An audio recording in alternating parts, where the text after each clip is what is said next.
ഇനി ഇഷ്ടമുള്ളത് വാങ്ങാം ഇഷ്ടം പോലെ.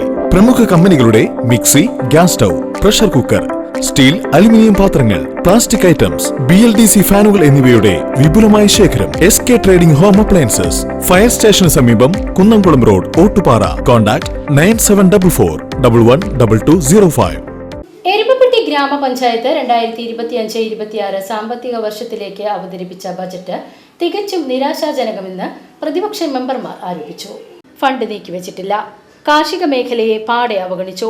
തകർന്നു കിടക്കുന്ന റോഡുകളുടെ അറ്റകുറ്റപ്പണികൾക്ക് ആവശ്യമായ തുക വകയിരുത്തിയിട്ടില്ല. സ്ത്രീകൾക്കും കുട്ടികൾക്കും വേണ്ടത്ര പരിഗണന നൽകിയിട്ടില്ല.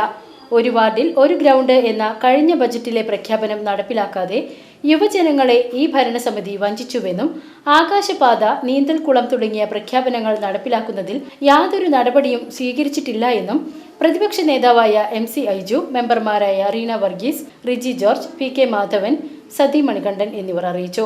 യോഗത്തിൽ പ്രതിപക്ഷ മെമ്പർമാർ വിയോജനവും രേഖപ്പെടുത്തി. എരുമപ്പെട്ടി ഗ്രാമപഞ്ചായത്തിന്റെ 2025-26 ബജറ്റ് തീർത്തും നിരാശാജനകമായ ഒരു ബജറ്റാണ് ഇവിടെ അവതരിപ്പിച്ചത്.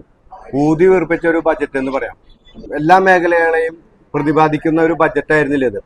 അംഗൻവാടി ജീവനക്കാർക്ക്, ആശാ വർക്കർമാര്, അവരുടെ ദൈനംദിന പ്രവർത്തനങ്ങൾക്കോ അല്ലെങ്കിൽ അവർക്ക് അധിക വേതനം നൽകുന്നതിനോ ഒരു തരത്തിലുള്ള ഒരു ഫണ്ട് ഇതില് ഈ ബജറ്റിൽ ഉണ്ടായിട്ടില്ല. അതുപോലെ തന്നെ യുവാക്കൾക്കും വനിതകൾക്കും വേണ്ടത്ര പരിഗണന കൊടുത്തിട്ടില്ല. ഈ നാട്ടിലെ തൊഴിലില്ലാത്ത നിരവധി ചെറുപ്പക്കാരുണ്ട്. അവർക്ക് അല്ലെങ്കിൽ വനിതകൾക്ക് വേണ്ടിയിട്ടുള്ള ഒരു തരത്തിലുള്ള എന്താ പറയാ ഫണ്ടും വേണ്ടത്ര ഫണ്ട് വെക്കാൻ സാധിച്ചിട്ടില്ല. അതുപോലെ ആയുർവേദം, ഹോമിയോപ്പതി ഹോസ്പിറ്റലുകൾ, ആശുപത്രിക്കുണ്ട്. ഈ കോവിഡാനന്തര രോഗങ്ങൾക്ക് വേണ്ടിയിട്ടുള്ള പ്രതിരോധ പ്രവർത്തനങ്ങൾക്ക് വേണ്ടിയിട്ടുള്ള ഫണ്ട് നൽകാൻ സാധിച്ചിട്ടില്ല. അതുപോലെ തന്നെ പാലിയേറ്റീവ് കെയർ ഉണ്ട്.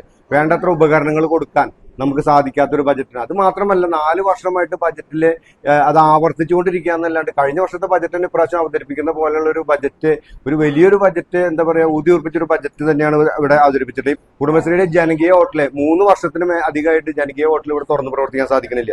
ജനകീയ ഹോട്ടലിന് വേണ്ടിയിട്ട് ഒന്നും ചെയ്തിട്ടില്ല. അതുപോലെ തന്നെ ഈ കുടുംബശ്രീ തുടങ്ങിയെടുത്ത് എവിടെയാണോ അവിടെ തന്നെയാണ് കുടുംബശ്രീ നിൽക്കണേ. അവരുടെ സ്ത്രീകളുടെ ഉന്നമനത്തിന് വേണ്ടിയിട്ട് ഒന്നും ചെയ്തിട്ടില്ല.